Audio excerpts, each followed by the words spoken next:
Hi friends, আপোনালোক সকলোকে মোৰ অসমীয়া হাউচৱাইফ চেনেলৰ নতুন এটা ভিডিঅ'ৰ মাজলৈ স্বাগতম জনাইছো। আজি মই আপোনালোকলৈ লৈ আহিছো গ্লিচাৰিনৰ খুব বঢ়িয়া এটা ৰেমেডি। গ্লিচাৰিনে আমাৰ স্কিনখন খুব বঢ়িয়াকৈ হাইড্ৰেট কৰি ৰাখে কাৰণে আমাৰ স্কিনখন ড্ৰাই নহয় আৰু স্কিনখন ড্ৰাই নহলে সোনকালে আপোনালোকৰ স্কিনত বয়সৰ ছাপ নপৰিব। আমাৰ যদি স্কিনখন খুব বেছিকৈ শুকান হৈ থাকে বা ড্ৰাই হৈ থাকে তেতিয়া হলে আমাৰ স্কিনত সোনকালে বয়সৰ ছাপ পৰিব, বলি ৰেখা আহিব, স্কিনখনত কলা দাগ পৰিব, স্কিনখন শুকান হৈ থাকিলে আমাৰ স্কিনৰ উজ্জ্বলতাও একেবাৰে নোহোৱা হৈ থাকে।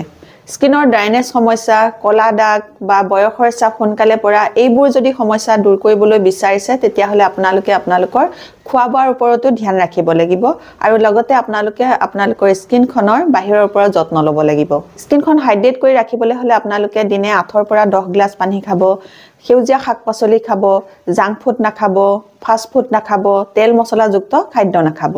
এতিয়া মই আপোনালোকক গ্লিচাৰিনৰ এই ৰেমেডিটো বনাই দেখুৱাম। এই ৰেমেডিটোত থাকিব দুটা ষ্টেপ। গ্লিচাৰিনৰ ৰেমেডিটো দেখুৱাৰ আগতে আপোনালোকলৈ এটা ৰিকুৱেষ্ট আছিল, আপোনালোকে যদি এই ভিডিঅ'টো ভাল পায় ভিডিঅ'টোত এটা লাইক কৰিব, মোৰ চেনেলটো আপোনালোকে সাবস্ক্ৰাইব কৰি ল'ব, ওচৰতে থকা বেল আইকনটো প্ৰেছ কৰি দিব, তেতিয়া মোৰ আহিবলগীয়া সকলোবোৰ ভিডিঅ'ৰ নটিফিকেশ্যন আপোনালোকলৈ সোনকালে যাব আৰু আপোনালোকে সোনকালে ভিডিঅ'বোৰ চাবলৈ পাব। এতিয়া মই আপোনালোকক গ্লিচাৰিনৰ ফাৰ্ষ্ট ৰেমেডিটো দেখুৱাম, কেনেকৈ বনাওঁ চাওঁ বলক। এতিয়া মই আপোনালোকক গ্লিচাৰিনৰ খুব ভাল এটা ক্লিনজাৰ বনাই দেখুৱাম আৰু এই ক্লিনজাৰটোৱে আপোনালোকে প্ৰথমতে মুখখন চাফা কৰি ল'ব লাগিব, তাৰ পাছত আপোনালোকে গ্লিচাৰিনৰ ৰেমেডিটো লগাব লাগিব। তাৰ কাৰণে মই ল'লোঁ 2 চামুচৰ জোখাৰে এয়া কেঁচা গাখীৰ। ইয়াৰ লগত মিক্স কৰিম এতিয়া মই কস্তুৰী হালধি। আপোনালোকৰ ঘৰত যদি কস্তুৰী হালধি নাই তেতিয়াহ'লে আপোনালোকে পাকঘৰৰ খোৱা হালধিটোৱে ল'ব পাৰিব। এতিয়া মই কস্তুৰী হালধি ল'ম, আধা চামুচতকৈ অকণমান কম। আপোনালোকে খোৱা হালধিটো ল'লে, পাকঘৰৰ যদি হালধিটো লয় তেতিয়াহ'লে তাৰ পৰিমাণটো একেবাৰে কমাই ল'ব। মই কস্তুৰী হালধিৰ কাৰণে পৰিমাণটো অলপ বঢ়াই লৈছোঁ, কাৰণ কস্তুৰী হালধিৰ ৰংটো খুব বেছি নহয়, অকণমান লাইট এটা ৰং ধৰে, কিন্তু খোৱা হালধিৰ ৰংটো অকণমান বেছি, সেইকাৰণে আপোনালোকে খোৱা হালধিৰ পৰিমাণটো অকণমান কমাই ল'ব, একদম নামমাত্ৰ ল'ব।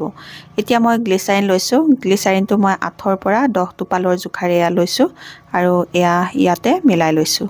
ভালকৈ মিলাই লোৱাৰ পাছত ইয়াত এতিয়া মই মিক্স কৰিম অকণমান নাৰিকল তেল।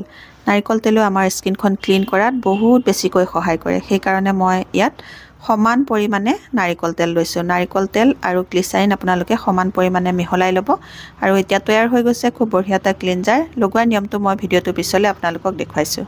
এতিয়া তৈয়াৰ হৈ গ'ল গ্লিচাৰিনৰ খুব বঢ়িয়া এটা ক্লিনজাৰ। এই ক্লিনজাৰটোৱে প্ৰথমতে আপোনালোকে মুখখন চাফা কৰি ল'ব লাগিব, তাৰ পাছত গ্লিচাৰিনৰ ৰেমেডিটো লগাব লাগিব। এতিয়া আনিছোঁ এটুকুৰা কটন। এই কটন টুকুৰা ইয়াতে তিয়াই ল'ম। তিয়াই লৈ মুখখন 2 মিনিট মাছাজ কৰি ক্লিন কৰি ল'ম। এইদৰে আপোনালোকে স্কিনখন ক্লিন কৰিলে আপোনালোকৰ স্কিনখন ড্ৰাই নহ'ব, স্কিনখন হাইড্ৰেট হৈ যাব আৰু লগতে আপোনালোকৰ স্কিনৰ কলা ডাৰ্ক স্পট দূৰ হ'বলৈ সহায় হ'ব আৰু স্কিনখনো চাফা হ'ব। আপোনালোকে ৰেগুলাৰ ফেচ ৱাছ ব্যৱহাৰ নকৰি এইদৰে আপোনালোকে সপ্তাহত 4 পৰা 5 দিন স্কিনখন চাফা কৰিবচোন। আপোনালোকৰ স্কিনখন হাইড্ৰেট হৈ থাকিব, স্কিনৰ ড্ৰাইনেছ সমস্যা দূৰ হ'ব আৰু লগতে আপোনালোকৰ স্কিনখনৰ উজ্জ্বলতাও বাঢ়িব। এইদৰে 2 মিনিট স্কিনখন মাছাজ কৰি ক্লিন কৰি ল'লোঁ। ক্লিন কৰি লোৱাৰ পাছত এতিয়া মই আনিছোঁ এখন ভিজা টাৱেল। এই ভিজা টাৱেলখনেৰে মুখখন মুচি পেলাম। এইদৰে আপোনালোকে স্কিনখন ক্লিন কৰি চাবচোন, আপোনালোকৰ স্কিনো চাফা হ'ব আৰু লগতে স্কিনখন হাইড্ৰেট হৈও থাকিব। এতিয়া মই টাৱেলখনেৰে মুখখন মুচি ল'লোঁ। মুচি লোৱাৰ পাছত ভাল পানীৰে আকৌ এবাৰ মুখখন ধুই লওঁ। ধুই লৈহে মই গ্লিচাৰিনৰ এই ৰেমেডিটো লগাম আৰু আপোনালোককো দেখুৱাম। এতিয়া মই ঠাণ্ডা পানীৰে ভালকৈ মুখখন ধুই ল'লোঁ। মুখখন ধুই লোৱাৰ পাছত মই আপোনালোকক এতিয়া গ্লিচাৰিনৰ এই ৰেমেডিটো বনাই দেখুৱাওঁ। কেনেকৈ বনাওঁ চাওঁ বলক। এতিয়া মই আপোনালোকক এই ৰেমেডিটো বনাই দেখুৱাম আৰু তাৰ কাৰণে মই প্ৰথমে ল'ম নাৰিকল তেল। নাৰিকল তেলটো এতিয়া মই আধা চামুচৰ জোখাৰে ল'ম। আধা চামুচৰ জোখাৰে ল'লে আপোনালোকে দুবাৰ লগাব জোখাৰে হৈ যায়, সেইকাৰণে মই আধা চামুচৰ জোখাৰে লৈছোঁ নাৰিকল তেল আৰু সেই নাৰিকল তেলৰ লগত এতিয়া মই ল'ম গ্লিচাৰিন।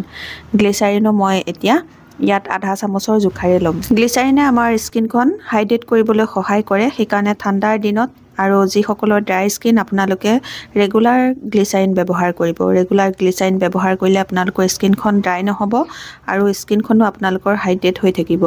এতিয়া মই এই গ্লিচাৰিনৰ লগতে মিক্স কৰিবলৈ আনিছোঁ এয়া বাদাম ৰগন তেল। এই বাদাম ৰগন তেলটোৱেও স্কিনৰ পৰা বয়সৰ ছাপ, বলি ৰেখা এইবোৰ দূৰ কৰিবলৈ বহুত বেছিকৈ সহায় কৰিব।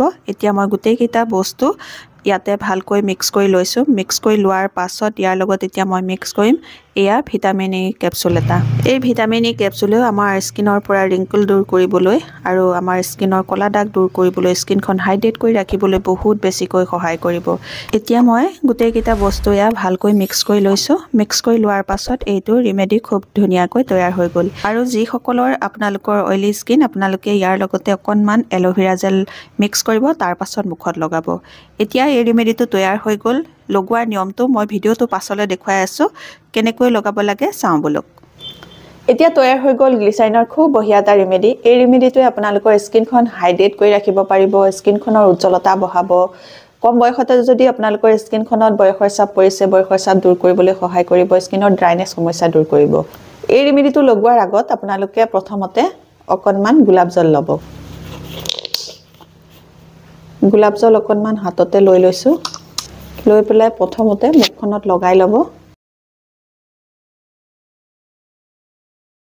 এই গোলাপ জলটোৱে আপোনালোকৰ স্কিনত ভাল এটা টোনাৰৰ কাম কৰিব সেইকাৰণে প্ৰথমতে আপোনালোকে অকণমান গোলাপ জল মুখত লগাই ল'ব গোলাপ জলখিনি মুখত লগাই লোৱাৰ পাছত আপোনালোকে গোলাপ জলখিনি মুখতে শুকাবলৈ দিব 1 মিনিটৰ পাছত যেতিয়া শুকাব তেতিয়া আপোনালোকে এই ৰিমেডিটো মুখত লগাব লাগিব এতিয়া মোৰ মুখখন শুকাই গ'ল শুকাই যোৱাৰ পাছত এইটো অকণমান মুখত লগাই 2 মিনিট আপোনালোকে সাৰ্কুলাৰ মোচনত স্কিনখন মাসাজ কৰি দিব আৰু যাৰ যাৰ অইলি স্কিন আপোনালোকে এই ৰিমেডিটোত অকণমান এল'ভেৰা জেল মিলাই ল'ব মিলাই লৈ লগাব পাৰিব গ্লিচাৰিনৰ এই ৰিমেডিটো লগাওঁতে আপোনালোকে অকণমান মাসাজ কৰি লগাব এনেকৈ মাসাজ কৰি লগালে আপোনালোকৰ স্কিনখনত ব্লাড চাৰ্কুলেশ্যন হ'ব যদি আপোনালোকৰ স্কিনখনত ভালকৈ ব্লাড চাৰ্কুলেশ্যন হৈ থাকে তেতিয়াহ'লে বয়সৰ চাপটো সোনকালে নপৰিব পলিৰেখা দূৰ হ'বলৈ সহায় হ'ব লাহে লাহে কলা ডাৰ্ক স্পটবোৰ দূৰ হ'ব এই ৰিমেডিটো আপোনালোকে দিনে দুবাৰকৈ লগাব পাৰে ৰাতিপুৱা গা ধোৱাৰ